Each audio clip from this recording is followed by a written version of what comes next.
Hi everyone, welcome back to my channel super homemade. இன்றைக்கி நாம் ஹெல்த்தியான அதே சமயம் டேஸ்டான ஒரு வெஜிடபிள் சாண்ட்விச் எப்படி செய்கிறதுன்னு தான் பார்க்க போகிறோம். இது ஒரு நல்ல பிரேக்ஃபாஸ்ட் அண்ட் ஸ்நாக்ஸ் ரெசிபி. நீங்கள் காலையில் இதை செஞ்சிட்டிங்கன்னா ஆஃபீஸ் போகிறதுக்கு முன்னாடி இதை பிரேக்ஃபாஸ்ட்டாக சாப்பிட்டு போயிடலாம். அதே மாதிரி குழந்தைங்களுக்கும் ஸ்நாக்ஸ் பாக்ஸில் கொடுத்து அனுப்பலாம். இந்த ரெசிபியில் க்ரீன் சட்னி யூஸ் பண்ண போகிறோம். அதுக்கு ஒரு 3 பச்சை மிளகாய், ஒரு துண்டு இஞ்சி, கொஞ்சம் பொட்டுக்கடலை, ஒரு கைப்பிடி அளவு புதினா, ஒரு கைப்பிடி அளவு கொத்தமல்லி, கொஞ்சம் லெமன் ஜூஸ், இதையெல்லாம் நம்ம யூஸ் பண்ண போகிறோம். நம்ம சேனலை இன்னும் சப்ஸ்கிரைப் பண்ணாமல் பார்க்குறவங்க சப்ஸ்கிரைப் பண்ணிக்கோங்க, பெல் பட்டனையும் ப்ரெஸ் பண்ணிக்கோங்க. இப்போ நம்ம க்ரீன் சட்னிக்கு தேவையான எல்லா இன்க்ரீடியன்ஸையும் மிக்ஸி ஜாரில் போட்டு அதோட கொஞ்சம் உப்பு சேர்த்துக்கோங்க, கொஞ்சமாக ஜீரக பவுடர் சேர்த்துக்கோங்க, கொஞ்சம் காளானமான் சேர்த்துக்கோங்க, அதாவது பிளாக் சால்ட். இது எல்லாத்தையும் சேர்த்து இதை நல்லா நைஸாக அரைச்சி எடுத்துட்டிங்கன்னா உங்களோட க்ரீன் சட்னி ரெடி ஆகிடும். க்ரீன் சட்னியை ரொம்ப திக்காகவும் இல்லாமல் ரொம்ப வாட்டரியாகவும் இல்லாமல் இந்த மாதிரி கன்சிஸ்டன்சியில் அரைச்சி எடுத்துக்கோங்க. இப்போது இதுக்கு தேவையான வெஜிடபிள்ஸ் என்னென்ன, அதை எப்படி நறுக்கணும்னு நம்ம பார்க்க போகிறோம். நீங்கள் வெஜிடபிள் சாண்ட்விச்சுக்கு தக்காளி நறுக்கும்போது அது உள்ளே இருக்கிற இந்த ஃப்ளஷை நம்ம ஃபுல்லாக எடுத்துடணும். அதாவது அதோட சதைப்பகுதியை ஃபுல்லாக ரிமூவ் பண்ணிவிட்டு அதுக்கப்புறமா அதை பொடி பொடியாக கட் பண்ணி வச்சுக்கணும். தக்காளியை இந்த மாதிரி நறுக்கி ரெடி பண்ணி எடுத்து வச்சுக்கோங்க.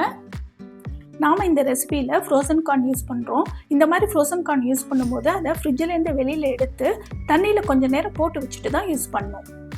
சாண்ட்விச் ஸ்டஃபிங்க்கு கேரட்டை துருவி எடுத்துக்கோங்க. தக்காளியை உள்ளே இருக்கிற சதப்பகுதியை எடுத்துகிட்டு நறுக்கி வச்சுக்கோங்க. ஒரு வெங்காயத்தை பொடியாக நறுக்கி வச்சுக்கோங்க. ஃப்ரோசன் கார்ன் எடுத்துக்கோங்க. தண்ணியில் போட்டு ஊற வச்சு ஃப்ரோசன் கார்ன், அப்புறம் கேப்சிகம்மை நல்லா சின்னதாக கட் பண்ணி எடுத்துக்கோங்க. நான் வெஜிடபிள்ஸோட இந்த மொசரல்லா சீஸும் ஸ்டஃபிங்காக எடுத்திருக்கேன். இது யூஸ்வலாக பீட்சாக்கு யூஸ் பண்ணுறது, பட் எங்கிட்ட இருந்ததுனால இதை நான் எடுத்திருக்கேன். இது ஆப்ஷனல் தான், உங்கள்கிட்ட இல்லைன்னா அதை ஸ்கிப் பண்ணிடலாம். இதுக்கு பதிலாக நீங்கள் பன்னீரை கூட துருவி யூஸ் பண்ணிக்கலாம். இது கம்ப்ளீட்லி நம்மளோட ஆப்ஷன் தான். இதோட கொஞ்சம் டொமேட்டோ சாஸ் எடுத்துக்கோங்க. இது ஒரு மைல்டு ஸ்வீட்னஸ் கொடுக்கறதுக்காக. இப்போது சாண்ட்விச் செய்யறதுக்கு எல்லா இன்க்ரீடியன்ஸும் ரெடியாக இருக்குது. இதை யூஸ் பண்ணி சாண்ட்விச் எப்படி மேக் பண்ணுறதுன்னு பார்க்கலாம்.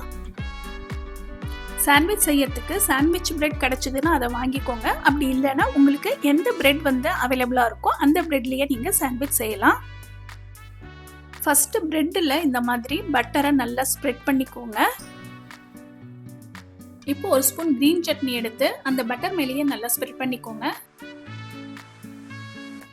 இந்த க்ரீன் சட்னி மேலே இப்போ நம்ம கட் பண்ணி வச்சிருக்கிற வெஜிடபிள்ஸ் எல்லாத்தையும் ஒவ்வொரு லேயராக நம்ம ஸ்ப்ரெட் பண்ண போகிறோம்.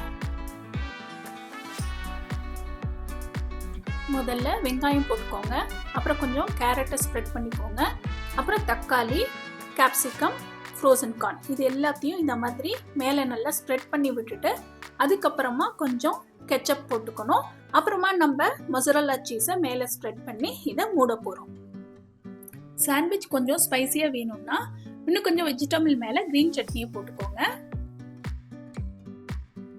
நீங்கள் சாண்ட்விச் குழந்தைங்களுக்கு செஞ்சு கொடுக்குறீங்க அப்படின்னு சொன்னால் சீஸ் போடும்போது நீங்கள் நிறையவே போடலாம். ஏன்னா குழந்தைங்களுக்கு அந்த சீஸ் ஃப்ளேவர் ரொம்ப பிடிக்கும். பட் பெரியவங்களுக்கு செய்யும்போது, ஹெல்த் கான்ஷியஸாக இருக்கிறவங்களுக்கு செய்யும் பொழுது சீஸை நீங்கள் கொஞ்சமாக போட்டால் போதும். இல்லை சீஸ் இல்லாமையே கூட நீங்கள் செஞ்சுக்கலாம். அதுக்கு பதிலாக நீங்கள் பன்னீர் யூஸ் பண்ணிக்கலாம். சீஸ் போட்டதுக்கு அப்புறமா மேலே பிரெட்டை வச்சு க்ளோஸ் பண்ணிவிட்டு பிரெட் மேலே இப்போ திரும்பவும் நம்ம பட்டரை நல்லா ஸ்ப்ரெட் பண்ணிக்கிறோம். சாண்ட்விச் மேக்கர் இருக்கிறவங்க இப்போ இந்த பிரெட்டை அதில் வச்சு நீங்கள் சாண்ட்விச் பண்ணிக்கலாம். அப்படி சாண்ட்விச் மேக்கர் யூஸ் பண்ணுறீங்கன்னா ஃபஸ்ட்டு அதை நம்ம பட்டர் போட்டு இதை மாதிரி நல்லா க்ரீஸ் பண்ணிக்கணும். நம்ம ரெடி பண்ணி வச்சிருக்கிற பிரெட்டை சாண்ட்விச் மேக்கரில் வச்சு ஸ்விட்ச் ஆன் பண்ணிங்கன்னா 2 நிமிஷத்தில் நம்மளோட வெஜிடபிள் சாண்ட்விச் சூப்பராக ரெடி ஆகிடும். இப்போ நம்மளோட வெஜிடபிள் சாண்ட்விச் ரெடி ஆகிடுது. நம்ம மேலே பட்டர் தடவுறதுனால நல்ல கிறிஸ்பாக இருக்கும். அதே சமயம் வெஜிடபிள்ஸோட சட்னி, சாஸ், சீஸ் இதெல்லாம் போட்டுக்கிறதுனால உள்ளே ரொம்பவே சீஸியாக இருக்கும். நம்ம சாண்ட்விச் செய்யறதுக்கு தோசைக்கல் யூஸ் பண்ணுறோம் அப்படின்னு சொன்னால் தோசைக்கல் நல்லா சூடானதுக்கு அப்புறமா அதில் வெண்ணெயை தடவிட்டு நம்ம பிரெட்டை அதில் வச்சுட்டு 2 பக்கமும் திருப்பி போட்டு கொஞ்சம் வெண்ணெய் தடவிட்டு எடுத்தோம்னா நம்மளோட வெஜிடபிள் சாண்ட்விச் ரெடி ஆகிடும்.